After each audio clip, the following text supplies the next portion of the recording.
Evening, guys. Sorry for the wobbly cam. I don't have my, as I keep saying, I don't have my mount set up yet.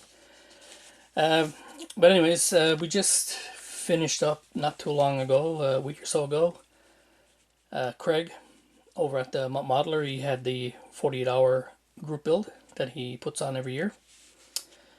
Um, there's another group build that we used to have in the community every year, but we haven't had it in quite a number of years now.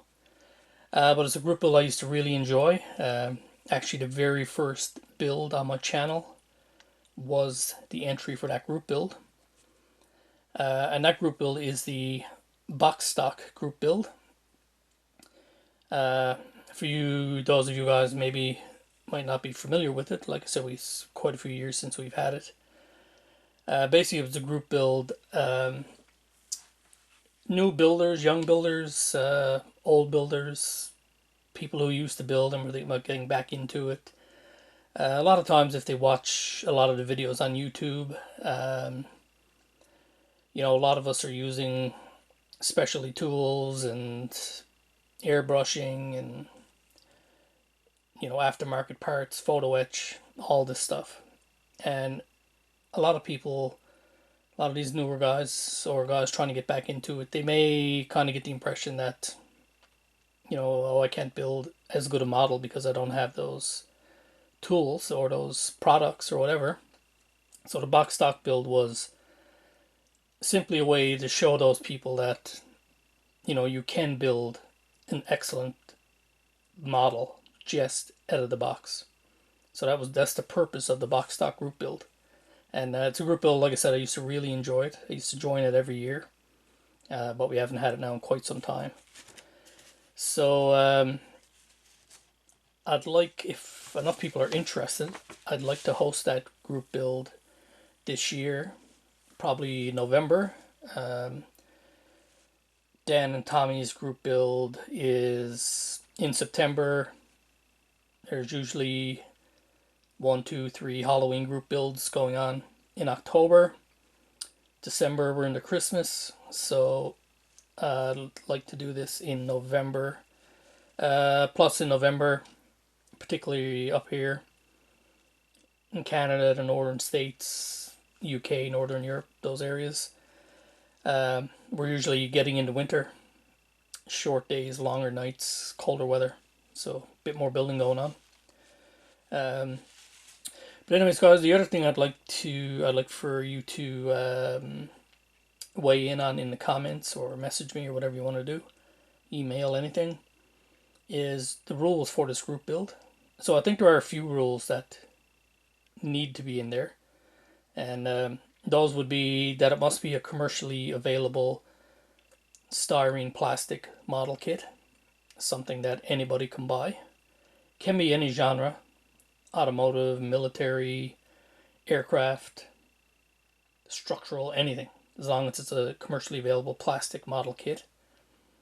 You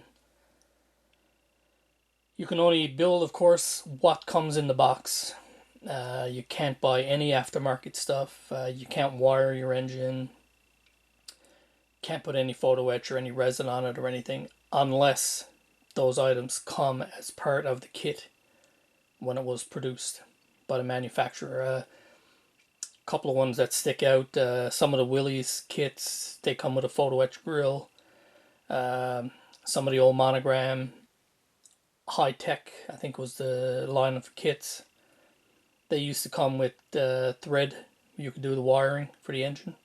So if it comes in the box as part of the kit when it was manufactured, you can use it. And the same with decals. Realize some of the kits are old.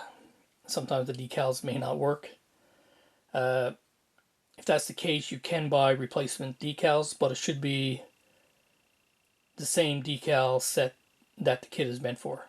So if you're building a Dale Earnhardt race car, you got to put the decals on. Decals are shot. And you have to go out and buy new decals. You should buy the same Dale Earnhardt decal set that it was meant with. So I think that would be the only exception to buying something aftermarket.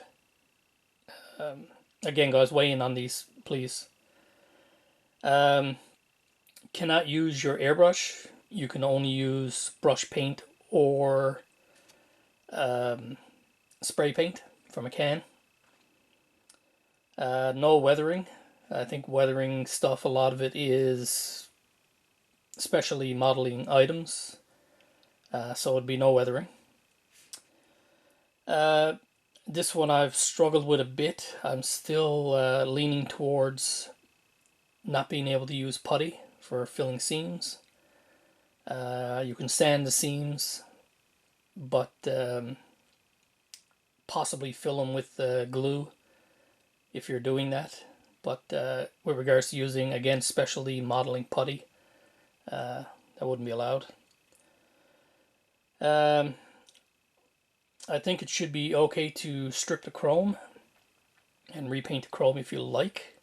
The only reason being, when we strip chrome, I use bleach gel. You could use regular bleach, oven cleaner, whatever you want. Those are just household items that we have around. You're not out buying especially chrome model specific chrome stripping gear. That's just stuff you probably have around your house anyways. No bare metal foil, but you can use Sharpies if you want to use it on your trim or anything else that you want to color with a Sharpie. But BMF, again, that's a specialty item. And I'd also like to limit the tools to just a knife, sandpaper. Sanding sticks are okay. Just going by myself as an example, I don't know if I have one. But anyways, I use just sanding sticks that I get from the beauty department at the drugstore, or I'd buy all of mine at the dollar store. These are the sort of things I'm talking about. These are just nail files, really. And this one's a multi one. So these are okay. Or that sort of thing is okay. Again, I don't consider that to be a specialty modeling item. And sprue cutters. And that's pretty much it, I think, for the tools. Glue. You can use any glue. Just simply because you're dealing with styrene. You need to have a styrene glue if you're doing a glue kit. If you're doing snap kit or a press fit kit, then yeah, that doesn't matter. So anyways, guys, a bit of a long video with nothing to look at, just my bench. But yeah, so guys, just let me know what you think about the group build itself, and anything comments you want to make on the rules and stuff. Before the group build starts, if it goes ahead, I'll put out a new video that will clearly outline exactly what the rules are. Right now I'm just trying to put something together, so yeah. So anyways, guys, yeah, if you could comment, that would be great, even if your comment is no, I'm not interested. But anyways, guys, thanks for watching, thanks for listening, and hope you stay tuned.